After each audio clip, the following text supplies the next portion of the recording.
Assalamualaikum student, welcome back to my channel. Today I will give you a lecture in application of trigonometry. So first of all I will tell you most important application of trigonometry we use in real life. So I discuss you trigonometry is measure of height of a building or a mountain. यहाँ पे ये बात discuss हुई है maximum हम लोगों ने trigonometry में राइट ट्राइंगल की बात की थी, राइट ट्राइंगल परपेंडिकुलर बेस और हाइपोटेन्यूज की बात की थी। तो यहाँ पे हम लोग यही कहते हैं कि जो हम लोग रियल लाइफ में यूज़ करते हैं कि अगर किसी भी चीज़ की हाइट फाइंड करनी हो, सपोज दैट अगर बंदा यहाँ पे खड़ा है तो इस ओवरऑल इस पोर्शन की हाइट फाइंड करनी है, इस बिल्डिंग की इसने हाइट फाइंड करनी है, तो इसके लिए इसको यहाँ से लेकर यहाँ तक कोई ट्रैक बनाना पड़ेगा जिसकी बेस पे ये ओवरऑल इसका डिस्टेंस फाइंड कर पाएगा।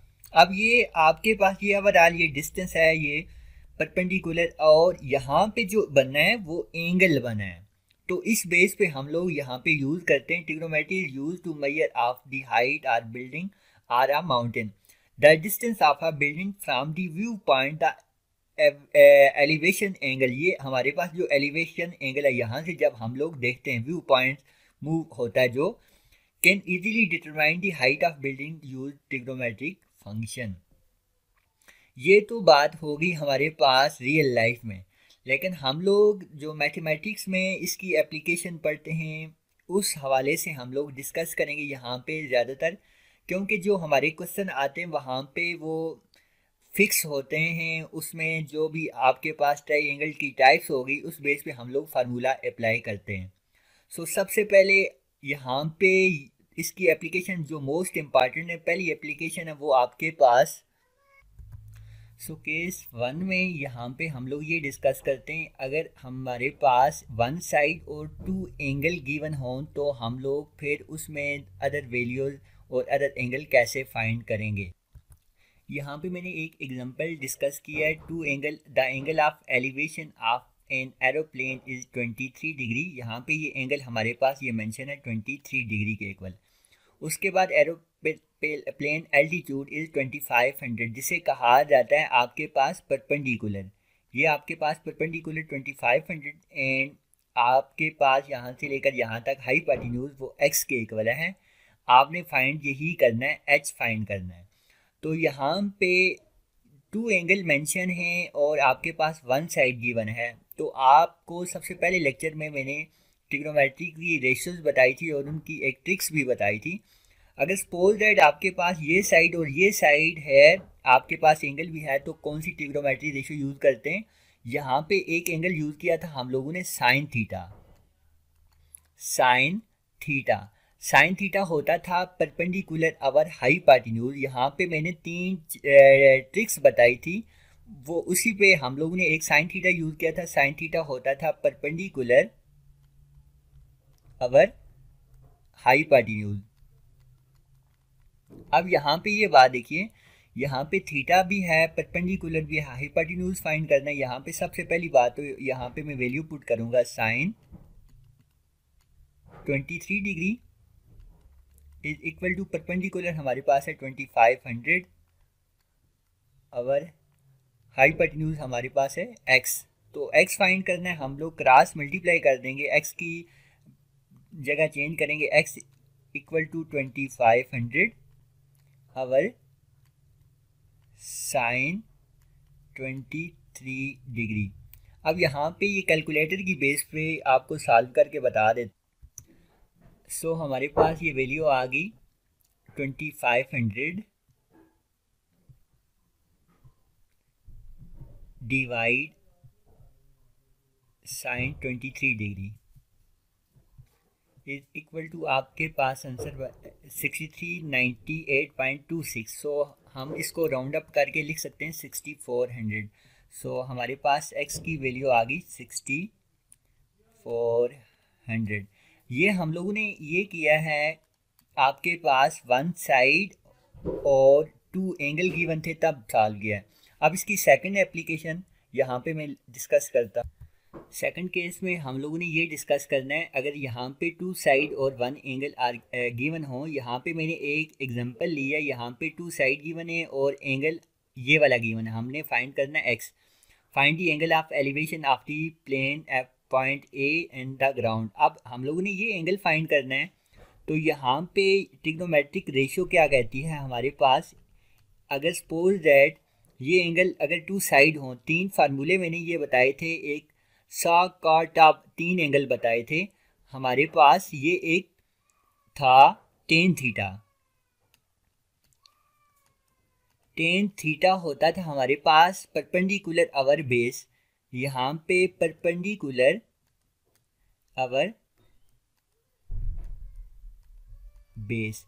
अब एंगल की जगह पे हमारे पास x है, x फाइंड करना है। यहाँ पे मैं यहाँ पे लिख देता हूँ 10x is equal to perpendicular है मेरे पास 300 आवर 400। अब मैंने ये फाइंड करना है, x फाइंड करना है, तो x के लिए ये कर दूंगा 10 इनवर्स। यहाँ पे आ गया मेरे पास 300 आवर 400। यहाँ पे ये वैल्यू अगर सिंप्लीफाई करना चाहते हो तो सिंप्लीफाई कर दें। ये 20 कैंसिल हुए, तो आपके पास 10 inverse 3 over x is equal to 10 inverse 3 over 4। यहाँ पे कैलकुलेटर में अप्लाई करता हूँ, so 10 inverse 3 over 4 is equal to 36.89। So just I write one decimal place 36.9. So answer is 36.9। यहाँ पे oblique triangle है। A triangle which is not right is called oblique triangle. Following triangle are not right, so each of them is oblique। ऐसी आपने यहाँ पे पहली तो आपने राइट ट्रायंगल के हिसाब से क्वेश्चन सॉल्व किया। अब राइट ट्रायंगल सपोज दैट नहीं होती, अगर सपोज दैट किसकी 3 साइड सेम है, किसी की 2 साइड सेम है, तो उनकी डिफरेंट टाइप्स हैं, तो फिर उनको हम लोग ट्रिग्नोमेट्रिक रेशियो के हिसाब से कैसे सिंप्लीफाई करेंगे। सबसे पहले तो यहाँ पे मैं ये फिक्स कंस्ट्रक्ट करता हूँ। अब यहाँ पे हमारे पास ऑब्लिक ट्रायंगल आ गई। कोई भी ट्रायंगल इसमें नहीं ऐसी जिसका एंगल 90 का हो, सब में 90 से या तो लेस हैं या तो ग्रेटर हैं। सपोज दैट ये फर्स्ट ट्रायंगल है 53, 75, 52। इसी तरह ये ओवरऑल ट्रायंगल हैं, इनमें हमारे पास 90 से लेस के और 90 से ग्रेटर के एंगल्स हैं। अब इनको हम लोगों ने ट्रिग्नोमेट्रिक रेशियोज के हिसाब से सॉल्व करना है। तो इनके लिए 3 फार्मूले यूज़ होते हैं। एक को कहा जाता है साइन ला, एक को कहा जाता है कॉस ला, एक को कहा जाता है टेन ला। तो उनकी बेस पे हम लोग यहाँ पे क्वेश्चन सिंप्लीफाई करेंगे। यहाँ पे हमारे पास law of sine, law of cosine, law of tangent के हवाले से हम लोग ने ओवरऑल क्वेश्चन सॉल्व करने। यहाँ पे एक लॉ मैंने यहाँ पे डिस्कस किया, law of sine. Law of sine होता है the law of sine state that आपके पास in any given triangle the ratio of the length of the side and the sine of the angle opposite the side is constant. जहाँ पे एक हमारे पास है ट्रायंगल जिसे ऑब्लिक ट्रायंगल कहते हैं, इसमें कोई भी एंगल सेम नहीं है और कोई भी एंगल 90 से 90 के इक्वल नहीं है। अब ये देखिए आपके पास ये साइड ए है, ए के अपोजिट साइड जो होती है वो ए होती है। अब बी है, बी के अपोजिट जो साइड होगी वो बी होगी। सी है, सी के अपोजिट साइड सी होगी। अब लॉ ऑफ साइन क्या कहता है, साइन ए, यहाँ पे जो एंगल होगा साइन ए, ए का मतलब है हमारे पास अल्फा। यहाँ पे मैं एंगल तीनों के तीनों यहाँ पे रिप्रेजेंट कर देता हूँ। यहाँ पे सपोज दैट ये मेरे पास ए है, ये मेरे पास बी है और ये मेरे पास सी है। जब हम लोगों ने साइन ए की बात बोली, साइन ए डिवाइड इसकी अपोजिट जो साइड है वो वाली मेंशन करनी है, equal to sine B. Sine B के अपोजिट साइड बी है, सिमिलरली साइन सी के अपोजिट साइड सी है। सेम हम लोगों ने अब नेक्स्ट यहाँ पे डिस्कस करना है law of cosine. Second number पे law of cosine. Law of cosine में भी हमारे पास कोई इस टाइप की ट्रायंगल होगी जिसको हम लोग, जिसमें कोई भी एंगल सेम नहीं होगा। अब इसमें ये होता है आपके पास सपोज दैट ए साइड, अगर ए है तो ए किसके बराबर होगा, ए का स्क्वायर होगा बी का स्क्वायर प्लस सी का स्क्वायर अपोजिट टू साइड का स्क्वायर माइनस 2BC और साथ एंगल यही आएगा जो हम लोगों ने लेफ्ट हैंड साइड पे साइड ली होगी ए का स्क्वायर। सेम प्रोसीजर आपने बी के साथ करना है। बी का स्क्वायर आपके पास आएगा, बी का square is equal to remaining two side A का स्क्वायर प्लस सी का स्क्वायर माइनस 2CA और साथ आपके पास काज बी आएगा। काज ए एंगल है, काज बी भी एंगल है। सेम प्रोसीजर सी के लिए जब किया, अदर टू साइड आपके पास ए का स्क्वायर प्लस बी का square minus 2AB cos of C आ गया। ये सारी की सारी आपके पास ये साइड हैं, काज ए, काज बी, काज सी, और इसी तरह आपके पास ये इनको फाइंड करना है और इसी तरह आप एंगल भी फाइंड कर सकते हो। थर्ड पे आपके पास लॉ ऑफ टेंजेंट आता है, लॉ ऑफ टेन। थर्ड पे हमारे पास है law of tangent. Law of tangent में ये होगा आपके पास, अगर सपोज दैट कोई भी इक्विलेटरल ट्राइंगल हो, यहाँ पे ये मैंने जो ट्राइंगल बनाई है एक इक्विलेटरल ट्राइंगल है, इसमें तीनों की तीनों साइड सेम हो सकती हैं। अब इनमें हम लोगों को कैसे आइडिया होगा कि इसमें लॉ ऑफ टेंजेंट यूज होगा। यहाँ पे ये है कि अगर आपके पास कोई सी टू साइड गिवन हो और वन एंगल गिवन हो और ऊपर उन्होंने मेंशन कर दिया होगा कि क्वेश्चन में लॉ ऑफ टेंजेंट यूज करना है। सपोज दैट यहाँ पे मैं यहाँ पे लिख देता हूँ, अगर आपके पास कोई सी एक साइड गिवन है, सपोज दैट ये है आपके पास 91, उसके बाद सी आपके पास गिवन है 32 और एंगल आपके पास एक गिवन है आपके पास 69 के इक्वल। तो आपने किस तरह इसको फाइंड करना है, यहाँ पे आपके पास तीन फार्मूले दिए हुए हैं, a minus B by A plus B, a minus B या b माइनस सी। यहाँ पे टू साइड है b और c, तो आपने ये फार्मूला यूज करेंगे b माइनस सी। फिर उन ही दोनों वैल्यू को आपने क्या करना है, डिवाइड भी करना है। यहाँ पे 10 का एक रूल यूज होता है, alpha plus beta plus gamma is equal to 180 के बराबर। अब यहाँ पे सपोज दैट अल्फा गिवन है, तो आपने ये करना होगा beta plus gamma is equal to 180 minus alpha. Same procedure में आप यूज करेंगे, beta plus gamma is equal to 180 minus alpha की वैल्यू पुट करेंगे तो आपके पास 180 माइनस 69 आ जाएगा।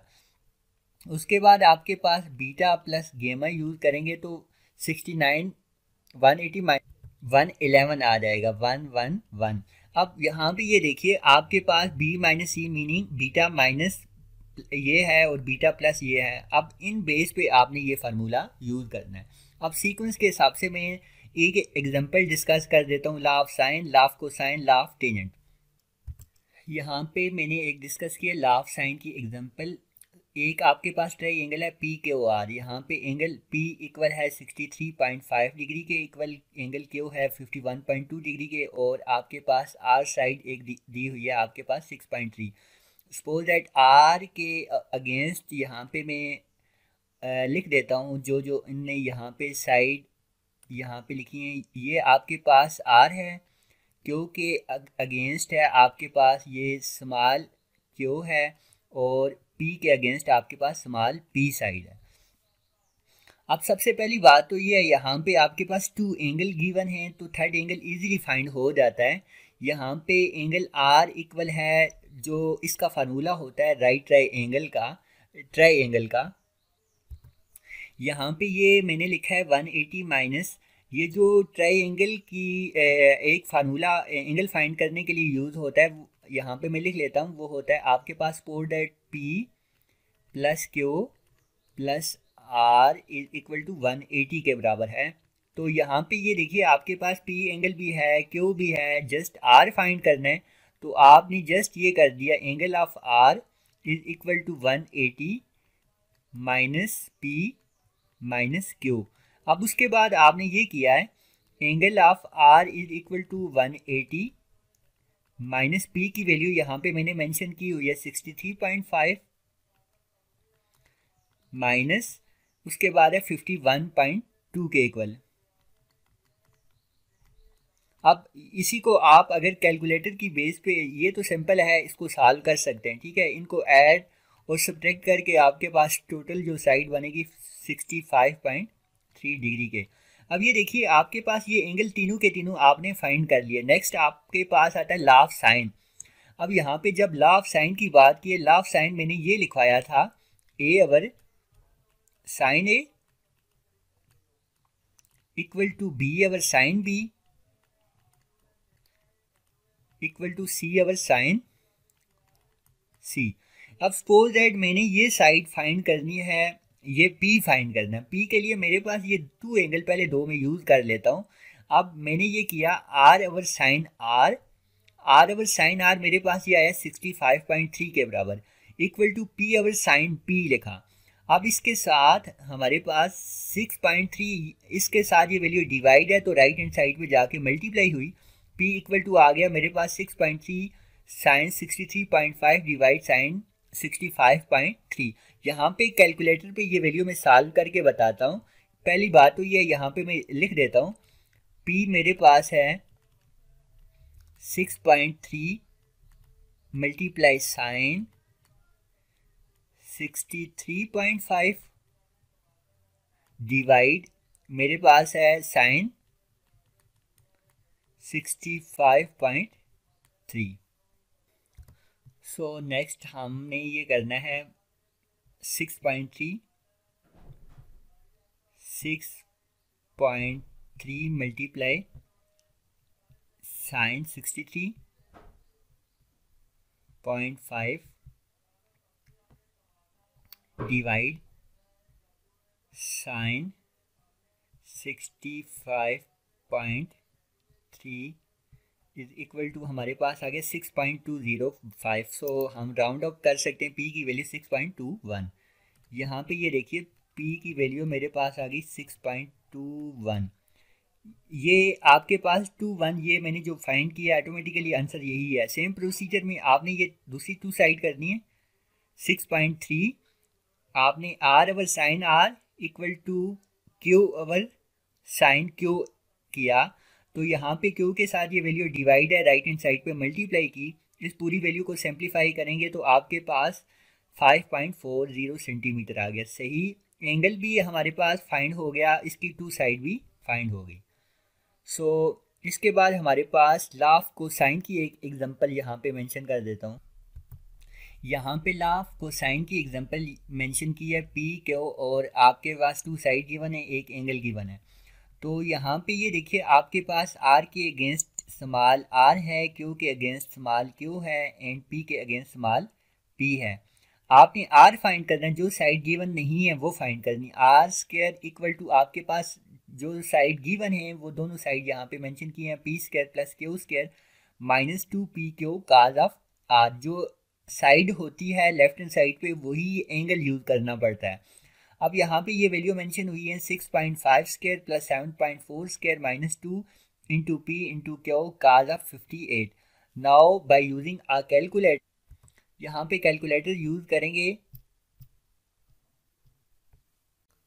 सो 6.5 square plus 7.4 square minus 2 into 6.5 into 7.4 cos of 58. So this is equal to 46.03। यहाँ पे ये मैंने मेंशन कर दिया था 66। यहाँ पे अगर इसी का हम लोग रूट लें, रूट इनटू आंसर, हमारे पास आंसर यही आएगा 6.73। अब यहाँ पे नेक्स्ट हमारे पास आता है, अगर हम लोगों ने ये तो फाइंड हो गया, इसके बाद हमने एंगल थर्ड फाइंड करना है। अगर 2 एंगल गिवन है 180 डिग्री, उसके बाद एक एंगल दिया हुआ है 58 डिग्री और नेक्स्ट एक एंगल हमने ये फाइंड किया हुआ है ये 54.39, तो ऑटोमेटिकली ये भी एंगल भी है, तो इससे हम लोगों ने इजीली फाइंड कर लिया। इनको सब्ट्रैक्ट किया तो आंसर हमारे पास ये आ गया। तो हमारे पास P भी आ गया, Q भी आ गया और साइड भी आ गई। तो इस तरह हमारा आज का लेक्चर कंप्लीट होता है। फिर इंशाल्लाह नेक्स्ट लेक्चर के साथ हाजिर होऊंगा। अल्लाह हाफिज़।